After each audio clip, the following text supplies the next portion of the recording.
Hello and welcome to Indus News live from Islamabad. I'm Hira Mustafa with the top stories of this hour.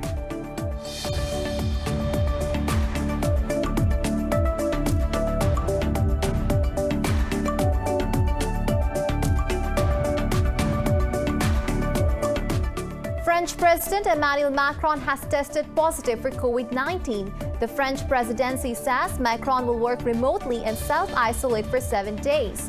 Meanwhile, the US has reported the highest number of deaths and cases in a single day, where the virus has claimed more than 3,700 lives and infected 250,000 people in the past 24 hours. Pakistan has recorded 71 deaths and 2,500 cases overnight, pushing the toll to 9,080. Globally, there are 74 million infections and 1.64 million deaths.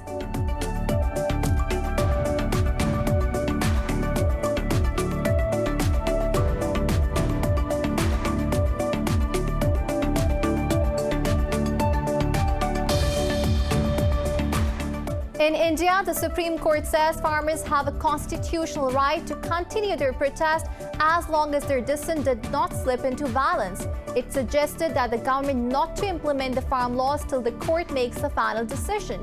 Earlier, a Sikh leader committed suicide at one of the protest sites in Delhi in support of farmers. Tens of thousands of farmers have been protesting for the last 22 days against laws that say favor big corporates.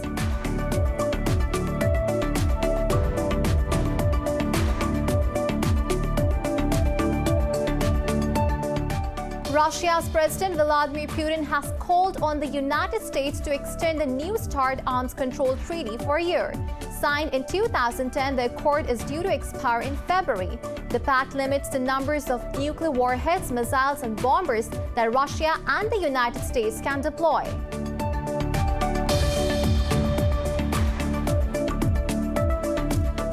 The British High Commissioner says his country acknowledges Pakistan Army's role in the Afghan peace process and maintaining stability in the region.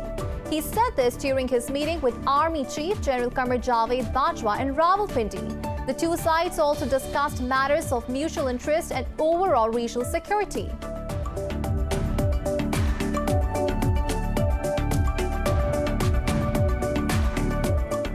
And in cricket, Pakistan's pacer Mohammad Amir has announced his retirement from international cricket. In a statement, the Pakistan Cricket Board said it's his personal decision, which it respects. The decision comes weeks after the 28-year-old pacer was sidelined from the 35-member squad for the New Zealand tour.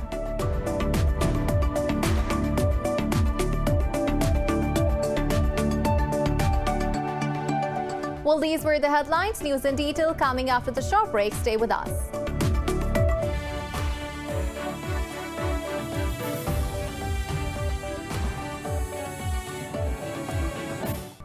Welcome back. And now the news in detail. French President Emmanuel Macron has tested positive for coronavirus. Meanwhile, the US has set new daily records by reporting more than 3,700 COVID-19 deaths and 250,000 infections. Overall, there are 307,000 deaths and almost 17 million cases in the country, while Brazil has surpassed 7 million infections with 70,000 more cases and 1,000 new deaths in a day. Globally, the virus has claimed 1.6 million lives and infected 74 million people. More in this report. As announcements of coronavirus vaccine rollouts pour in, many nations face an unprecedented surge, dampening consumer optimism. Along with record single-day deaths and cases, the number of people in U.S. hospitals was at a high for the 11th day in a row. President-elect Joe Biden will get the vaccine as soon as next week, and Vice President Mike Pence will get it on Friday. With Brazil and Colombia reporting the highest number of cases, the Inter-American Development Bank has offered an additional $1 billion for Latin America and the Caribbean to acquire vaccines. We have provided and reprogrammed $1 billion to ensure that we will immediately address the region's need for vaccines. We have already worked and asked 26 borrowing countries what their needs are, and there are 6 in particular if they need help with the acquisition of the vaccine and all the infrastructure for distribution, storage, etc. Over in Europe, despite the curfews and lockdowns, record high deaths and new infections are once again ravaging Turkey. Germany and France say they will roll out the Pfizer vaccine in the last week of December if it is approved by the EU.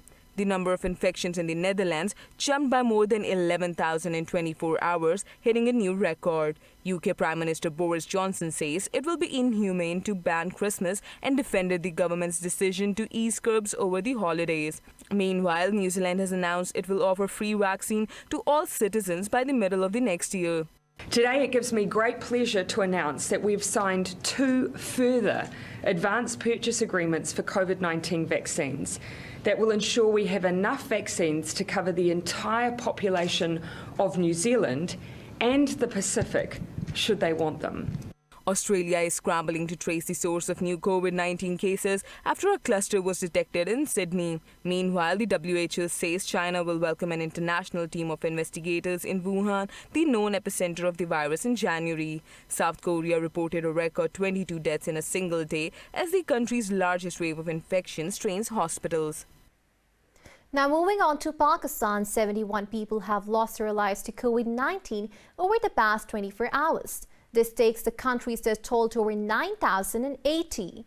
The Ministry of Health says 2,545 new infections were detected overnight. There currently are more than 42,000 active COVID-19 cases in the country. Out of over 448,000 countrywide cases, more than 396,000 people have recovered. The ministry said over 199,000 cases have been detected in the Sindh province, while Punjab has reported nearly 129,000 cases so far. Pakistan's Foreign Minister Shah Mahmood Qureshi and UAE Prime Minister Mohammed bin Rashid Al Maktoum have discussed bilateral relations with special focus on trade ties. Meeting in Dubai, Qureshi said Pakistan wants to bolster ties with the United Arab Emirates in diverse fields. The Foreign Minister said a large number of Pakistanis are putting their efforts in the development of the UAE. He also apprised the Prime Minister of the difficulties being faced by Pakistani diaspora in the UAE. He went on to say that Pakistan will fully participate in the upcoming Expo 2020 in Dubai next year. The two countries enjoy historic friendly relations rooted in shared history, common faith and values. Pakistan has repaid $1 billion to Saudi Arabia as a second installment of a $3 billion soft loan. This is the second installment, and the third and the final one would be paid in January. The first installment of $1 billion was returned last month. The country's foreign exchange reserves now stand at just above $13 billion after repayment of the second installment. In October 2018, Saudi Arabia agreed to provide over $6 billion worth of financial package to Pakistan for 3 years.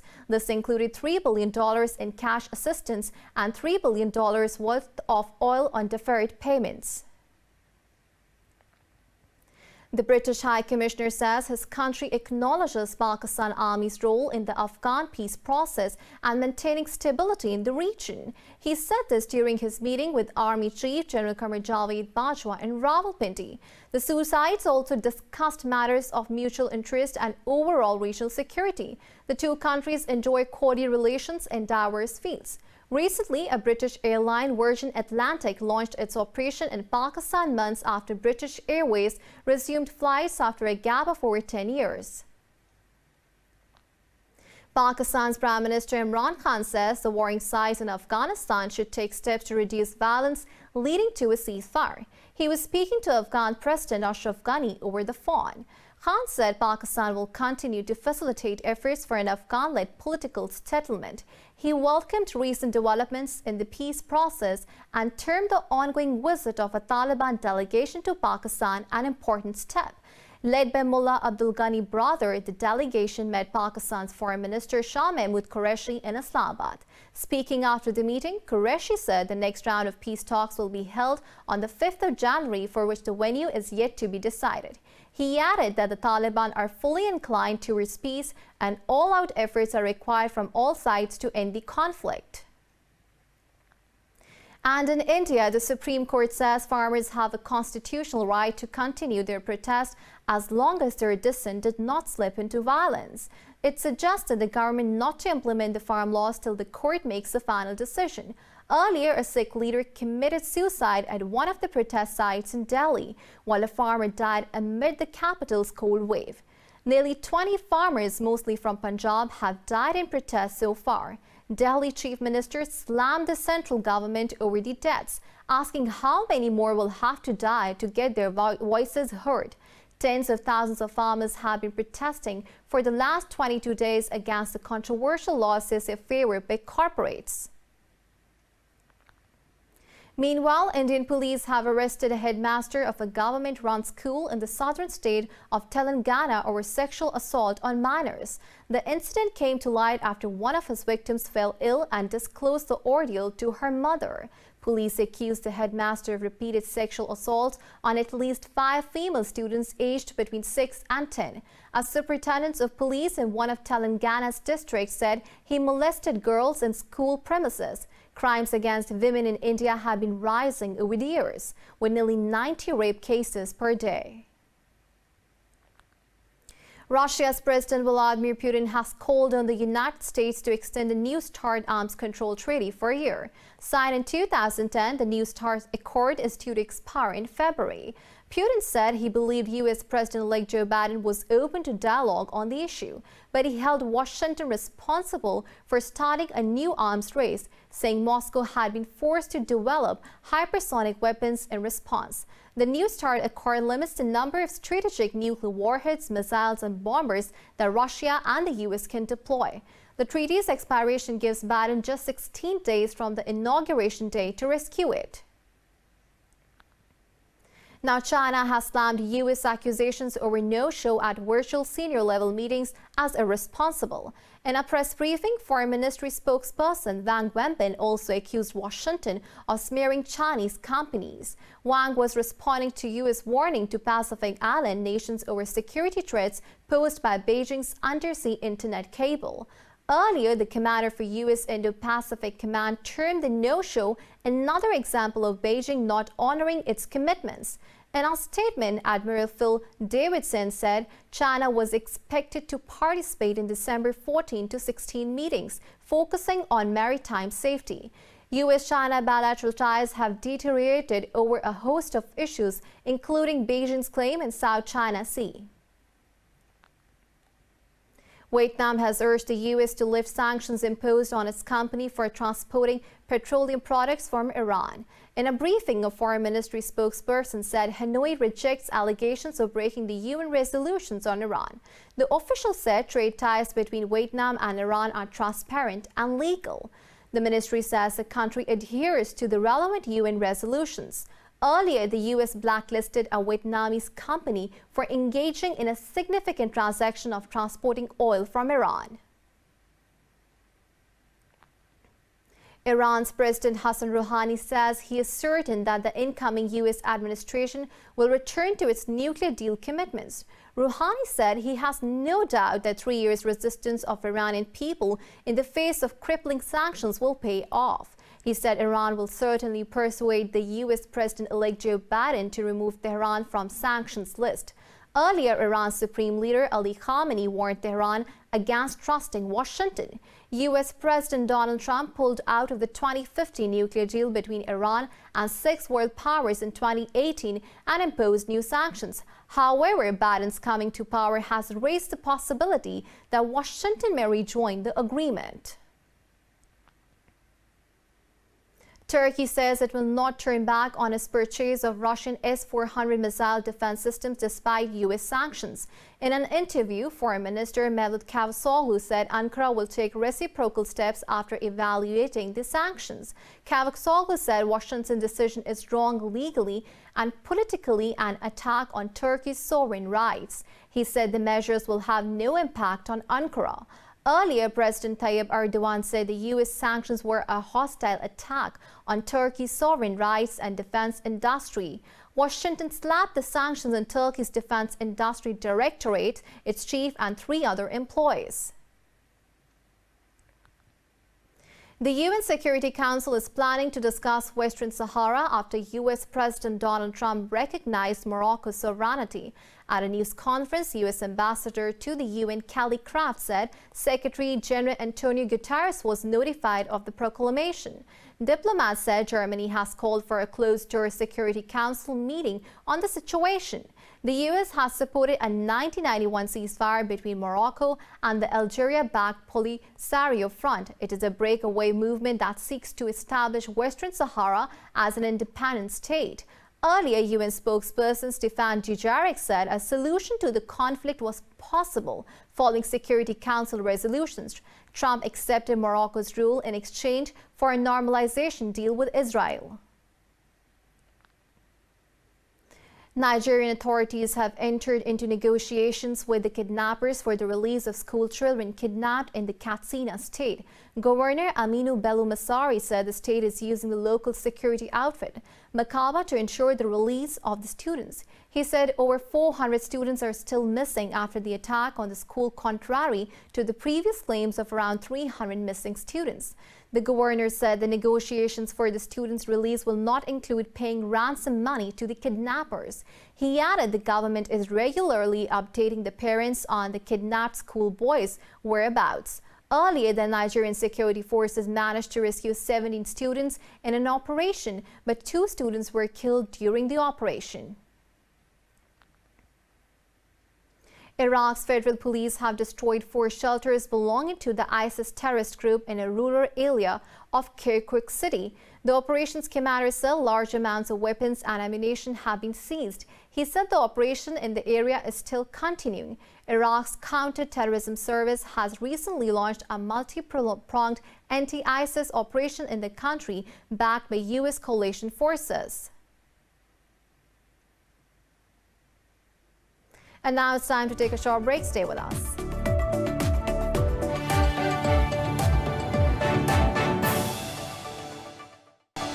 Welcome back, and moving on to European Union has confirmed that post-Brexit trade talks are in their final stages.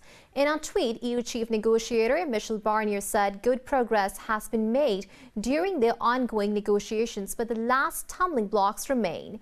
Barnier said that transparency and unity are 2 important matters of the talks. He added that they will only sign a deal which will protect EU interests and principles. Earlier, United Kingdom Interior Minister Priti Patel said that the 2 sides are in tunnel negotiations. She said Britain is fully prepared in case of a failure to reach a trade agreement with the EU. A British intelligence watchdog has revealed that the country's secret investigative agency, MI6 agents and informants may be committing crimes. The report mentioned that in 2019, an agent was authorized by Foreign Secretary to potentially commit crimes in London. It said that the agency did not encourage, condone or approve any such criminality on the part of their agent. The tribunal dismissed the secret submissions from the government to keep the entire matter behind closed doors. Earlier, the legal battle revealed details of how the Domestic Security Service, MI5, has authorized crimes by its informants. A French court has convicted 14 people in the 2015 Charlie Hebdo attacks. The court found the individuals guilty on various charges ranging from belonging to a criminal network to direct complicity in the attacks. The court announced 30 years jail term for Had Boumediene and Ali Reza Polat, who were judged to be the main culprits. It also dropped terrorist charges for 6 of the 11 defendants who were found guilty of lesser crimes. The January 2015 attacks on Charlie Hebdo magazine left 17 people dead. 11 defendants appeared in the court for the verdict, and the remaining 3 were tried in absentia. The U.S. state of Texas, along with 9 other states, is suing Google for violating the antitrust law. The Texas lawsuit accuses the tech giant of illegally preserving its monopoly over the online advertising market. It criticizes Google's move to strike a deal with Facebook to manipulate online advertising auctions. In a separate antitrust lawsuit, online publishers claimed they lost revenue because of Google's dominance in online ads. They demand Google divest part of its ads business. With the latest legal complaint, Google is expected to face 3rd antitrust lawsuit from over 30 attorney generals. Under pressure from regulators globally, the tech giant has rejected the claims, calling the lawsuit meritless. In the United States, at least 2 people have died as a powerful and complex winter storm is moving through the mid-Atlantic and northeast. Several others were injured in a multi-vehicle pileup in central Pennsylvania. Police in Virginia and Maryland responded to hundreds of crashes, while residents in New York, Boston, and Philadelphia were asked to avoid travel as the storm moved in. About 36,000 homes and businesses were without power across Virginia. The storm is expected to bring heavy snow, strong winds, and possible coastal flooding into Thursday. The National Weather Service says winds could gust as high as 50 meters per hour in some areas. More than 30,000 tremors have rocked Antarctica since the end of August. The University of Chile says the spike in seismic activity intrigued researchers to study the remote, snowbound continent. More in the following report. Incessant tremors that continue to rock the Antarctic region have become a matter of concern for researchers. Scientists say the small quakes, including a stronger one of magnitude 6, were detected in the Bransfield Strait, a 60-mile-wide ocean channel between the South Shetland Islands and the Antarctic Peninsula. There are so many earthquakes occurring at once that we are identifying them with automatic pattern recognition systems. So we are recognizing only the biggest earthquakes, the most important ones. There may be many more. We have recorded more than 32,000 earthquakes so far between the end of August and the beginning of December. According to the National Seismological Center, several tectonic plates and microplates meet near the strait, which leads to frequent rumbling, but the past 3 months have been unusual. The shakes have become so frequent that the strait itself is expanding much each year. Around the end of August, with the GPS measurements that can be made on both sides, both in the South Shetland Islands and on the Antarctic Peninsula, this separation has increased to more than 15 centimeters per year. So from 8 millimeters to 15 centimeters is an increase of almost 20 times, and then indicating that there is a process that is happening right now. The peninsula is one of the fastest warming places on Earth, and scientists are closely monitoring the changing climate's impact on its icebergs and glaciers. In central Japan, heavy snowfall along the northern coast has isolated communities and cut off power to nearly 10,000 households. Prime Minister Yoshihide Suga has called an emergency meeting to address the fallout. Local media said prefectures of Niigata and Gunma received more than 6 feet of snow over the 3 days. It said over 1,000 vehicles are stranded on an expressway as heavy snow hit a wide area along the Sea of Japan coast. The Met Agency says snow has disrupted multiple train services and is expected to continue to fall through Friday. The Japanese government has set up a task force to deal with the snow. A year into the coronavirus epidemic, a Japanese retailer has come up with a new take on the theme of facial camouflage. He has made a hyper-realistic mask that models a stranger's features in 3 dimensions. More about the mask in this report. With new masks setting records and trends amid the ongoing pandemic, a Japanese retailer is giving new vibes with hyper-realistic masks. Shuhei Okiwara's mask won't protect you or others against the virus, but they will lend you the exact appearance of an unidentified Japanese adult whose features have been printed onto them. I own a mask shop, so I thought it would be fun selling and buying people's faces. That's why I do it. The masks will go on sale early next year for $950 apiece at his Tokyo shop Kamenya Amot. Its products are popular as accessories for parties and theatrical performances. Okawara chose his model, whom he paid $387 from more than 100 applicants who sent him their photos when he launched the project in October. An artisan then reworked the winning image created on a 3D printer. It's unbelievable, but so many people from around the world are asking me to buy their face. The number of people that want to buy these masks was more than expected too. I think the world is crazy and fun. Okawara plans to gradually add new faces, including some from overseas, to the lineup. Thousands of people from Africa cross the Mediterranean waters each year to find better opportunities elsewhere. But the journey is often riddled with dangers and difficulties, and for some it ends up proving fatal. This report has the details. Over the last few years, thousands have drowned in pursuit of better life on the northern, richer coasts of the Mediterranean Sea. The risks these asylum seekers face are not restricted to just the sea, as they also brave the odds of the punishing Sahara Desert, conflicts, and war in Libya, the departure country.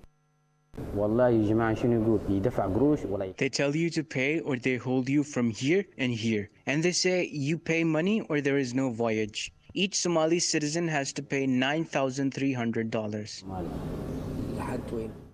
Stranded in Libya, one such migrant from Niger, Abdul Razak, works as a cleaner in Tripoli after giving up on another sea crossing. The horrors he has faced at the hands of local militias paint a gruesome picture of what life can be like for such migrants.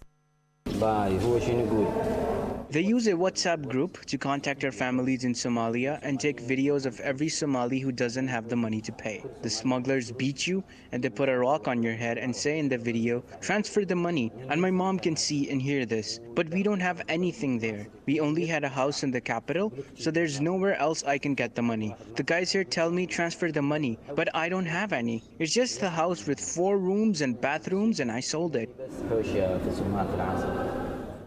As dangerous and near fatal the Mediterranean waters are for the African migrants, life in Libya comes with its own set of woes. Not all old things are out of date, for in Ukraine a baker is carrying on a century-old style of decorating Christmas cookies. More in the following report. Would you eat this masterful cookie? Oksana Doroshenko is one of a few people who still practice a rare art native to her home village in Ukraine's central Poltava region. She decorates Christmas cookies inspired by Ukrainian folk art. Oksana's mother-in-law, Hanna Doroshenko, was a master baker and passed on the craft to her daughter-in-law. It is our historic and cultural legacy, and I don't want this folk art to vanish and fade away in the crazy rhythm of modern life. I don't want it to die with our grannies. I want young people to practice this tradition and pass it on from generation to generation. I want young women to bake these traditional cookies for New Year and Christmas. Bake these cookies in the shape of horses and teach their children how to bake. Traditionally, these cookies came in the shape of girls, horses, and roosters painted exclusively in pink and decorated with blue, white, yellow, sometimes green. Before store-bought baked goods became popular, they were shared as special gifts on special occasions. Now moving on to a 5,000-year-old Egyptian artifact missing for decades has been found in Scotland. It was dug up from a cigar box at the Scottish University of Aberdeen. A long-lost artifact from the Queen's Chamber of the Great Pyramid in Giza was rediscovered in Aberdeen. The relic was dated to somewhere between 3,341 BC and 3,094 BC. The find fragments from cedar wood are thought to have been used in the construction of the Great Pyramid of Giza. Records show that the artifact was donated to the university in 1946. However, the item was never classified and had been missing for more than 70 years, until its rediscovery by curatorial assistant Abir Al-Adani. We looked at the old number that was attached to the box, and we looked at the entry that was there, and I immediately realized that this is something that has been lost for many years, and I was absolutely happy to see it, and I knew that this would be a really important object. China's Chang'e 5 mission has returned from Moon with rocks and soil. A capsule carrying the materials landed at the designated site in Siziwang Banner of Inner Mongolia. More about the mission in this report. China has become the third country to bring moon rocks back to Earth 40 years after the US and Soviet missions. The new lunar specimens gathered by China have successfully reached home. The material should provide fresh insight on the geology and early history of Earth's satellite. For China, the successful completion of Chang'e 5 venture will also be seen as another demonstration of the nation's increasing capability in space. Recovery teams were quick to move in on the returned capsule. The aerial and ground teams have already arrived at the landing site, where the terrain is relatively flat. The crew are now carrying out inspection, troubleshooting and landing impact measurement. Later, the returner will be hoisted for transportation. It was first spotted by helicopters using infrared cameras. Support staff following up in SUVs planted a Chinese flag in the snow-covered grassland next to the module. Its lander-ascender successfully landed on the near side of the moon on December 1st and collected samples from both the lunar surface and beneath. We've just measured the shape of the crater that the returner landed on, which is part of the scientific data collection. Then the returner will be put on new warm coat to prevent the remaining propellant inside from being frozen during the transportation to the Zurich airport, where the propellant will be expelled from the returner. Comprising a lander, an ascender, an orbiter, and a returner, the Chang'e 5 probe was launched on November 24. More news stories coming up after the short break. Stay with us.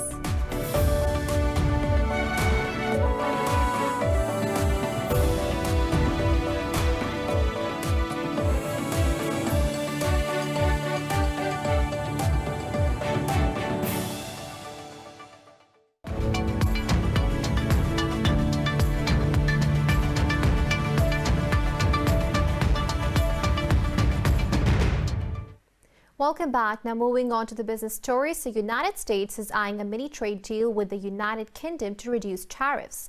In an interview, Trump's trade chief said he hoped for a deal to cut punitive tariffs on Scottish whiskey. Robert Lighthizer called on London to go further in breaking with the European Union's support of French plane maker Airbus. Diverging from EU trade policy, Britain said it will suspend retaliatory tariffs imposed on U.S. goods. Meanwhile, the two countries have signed an agreement on custom processes to ensure smooth trade flow.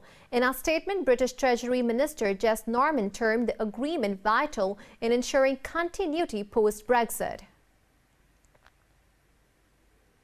Wall Street's main indices have opened higher on increased optimism over a coronavirus stimulus bill, but an unexpected rise in weekly jobless claims pointed to further economic stress from the pandemic. U.S. jobless claims rise for the second straight week to 885,000, which is 23,000 above last week's level. The Dow Jones Industrial Average is trading higher by about 0.5%, while the S&P 500 and Nasdaq Composite are also up by about 0.2%. Meanwhile, oil prices hit a 9-month high after government data showed a fall in U.S. crude stockpiles last week.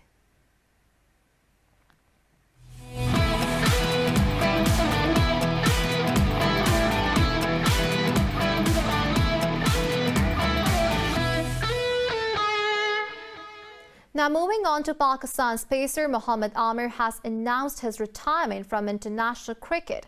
The decision comes a week after the 28-year-old player was sidelined from the 35-member squad for the New Zealand tour. In a statement, the Pakistan Cricket Board said it's his personal decision, which it respects. Amir played 146 matches for Pakistan across all 3 formats after making his debut as a 17-year-old in 2009.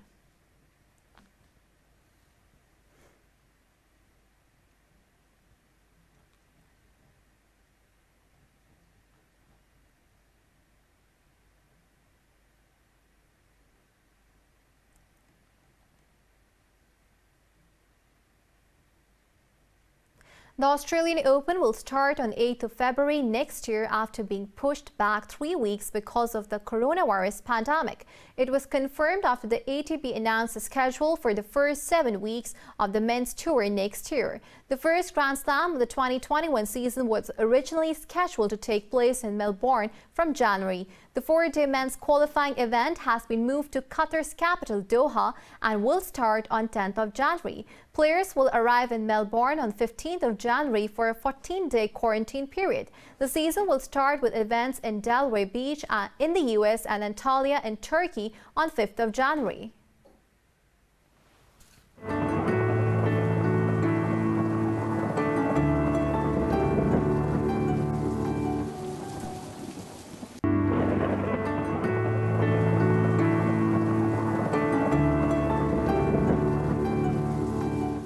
Now it's time to have a look at the weather update across the globe.